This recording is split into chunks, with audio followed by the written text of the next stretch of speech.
Welcome to Beit While we continue with our discussion, is science superstitious? Is Dawkins superstitious, being a worshipper of science? Okay, so we continue. On the other hand, and we're looking at what Bertrand Russell has to say on this matter. The Greek view of life, he maintains, was predominantly dramatic and therefore tended to emphasize the end rather than the beginning. This was a drawback from the point of view of science. On the other hand, Greek tragedy contributed the idea of fate, which facilitated the view that events are rendered necessary by natural laws. Fate in Greek tragedy becomes the order of nature in modern thought. Close quotation mark. The necessitarian view was reinforced by Roman law. The Roman government, unlike the Oriental despot, acted, in theory at least, not arbitrarily, but in accordance with rules previously laid down. Similarly, Christianity conceived God as acting in accordance with laws, though they were laws which God himself had made. All this facilitated the rise of the conception of natural law, which is one essential ingredient in scientific mentality. Now let me read that again because of the impact of Christianity. Similarly, Christianity conceived God as acting in accordance with laws, though they were laws which God himself had made. All this facilitated the rise of the conception of natural law, which is one essential ingredient in scientific mentality. Hallelujah! He's saying that scientific mentality needed the Christian emphasis on natural laws, or on laws. Amen. For page 47. The non-scientific beliefs which inspired the work of 16th and 17th century pioneers are admirably set forth by Dr. Burt. With the aid of many little-known original sources, it appears, for example, that Kepler's inspiration was in part a sort of Zoroastrian sun worship, which he adopted at a critical period of his youth. Open speech marks. It was primarily by such considerations as the deification of the sun and its proper placing at the center of the universe that Kepler, in the years of his adolescent fervor and warm imagination, was induced to accept the new system. Throughout the Renaissance, there is a certain hostility to Christianity, based primarily upon the admiration for pagan antiquity. It did not dare to express itself openly as a rule, but led, for example, to the revival of astrology, which the Church condemned as involving physical determinism. The revolt against Christianity was associated with superstition quite as much as with science, sometimes, as in Kepler's case, with both in intimate union. But there is another ingredient equally essential but absent in the Middle Ages and not common in antiquity, namely an interest in irreducible and stubborn facts. Curiously, about facts, it's found before the Renaissance in individuals. For example, curiosity about facts is found before the Renaissance in individuals. For example, the Emperor Frederick II and Roger Bacon.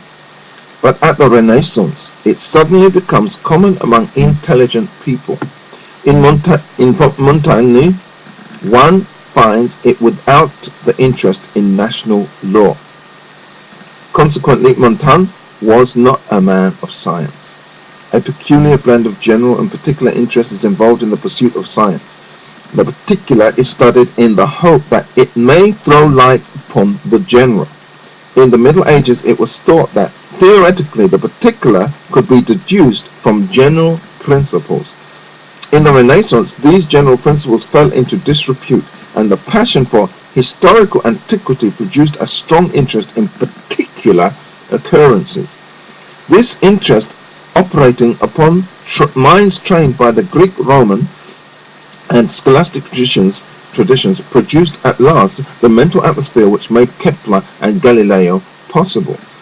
But naturally, something of this atmosphere surrounds their work and has travelled with it down to their present-day successors.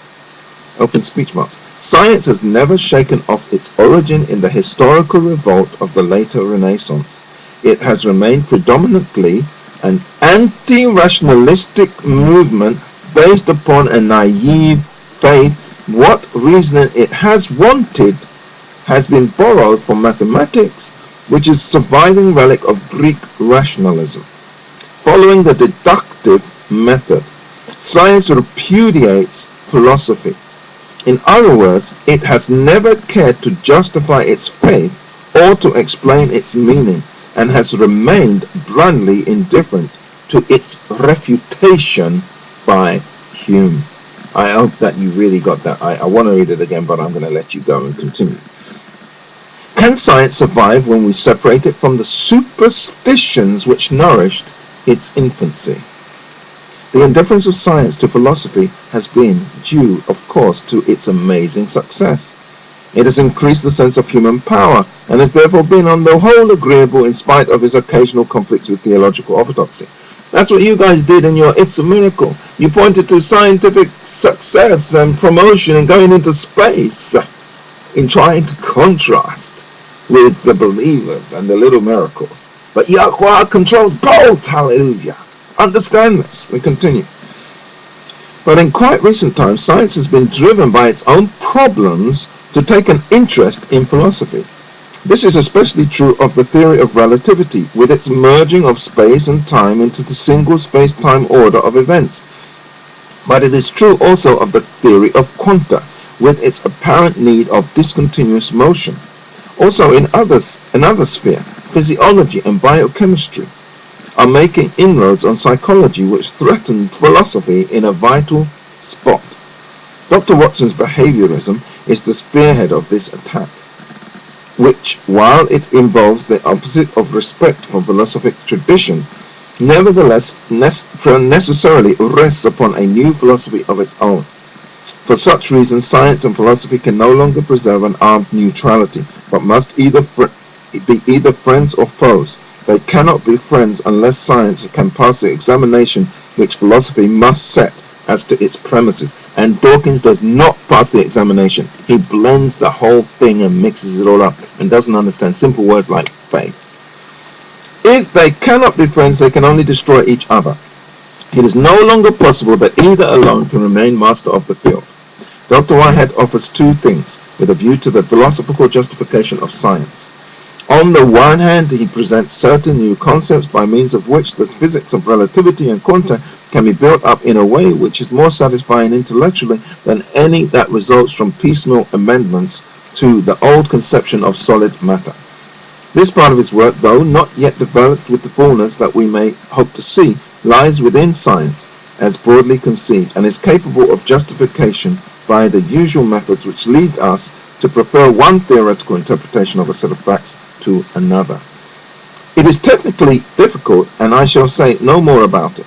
From our present point of view, the important aspect of Dr. Whitehead's work is its more philosophical portion.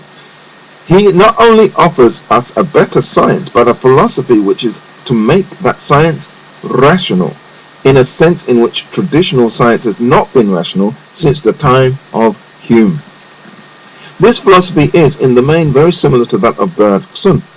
The difficulty which I feel here is that insofar as Dr. Whitehead's new concepts can be embodied informally, which can be submitted to ordinary scientific or logical tests, they do not seem to involve his philosophy.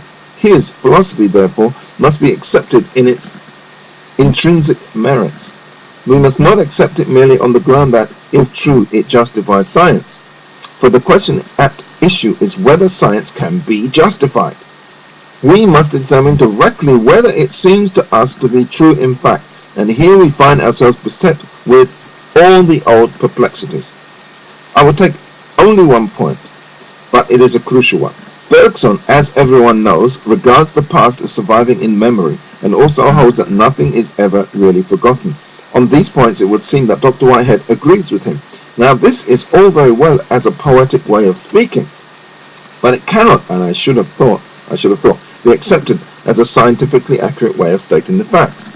If I recollect some past event, say my arrival in China, it is a mere figure of speech to say that I am arriving in China over again. Certain words or images occur when I recollect are related to what I am recollecting, both casually and by a certain similarity, often little more than a similarity of logical structure. Okay, we continue in a minute, with this analysis of science as superstitious, which makes Dawkins superstitious as science is his God. Amen?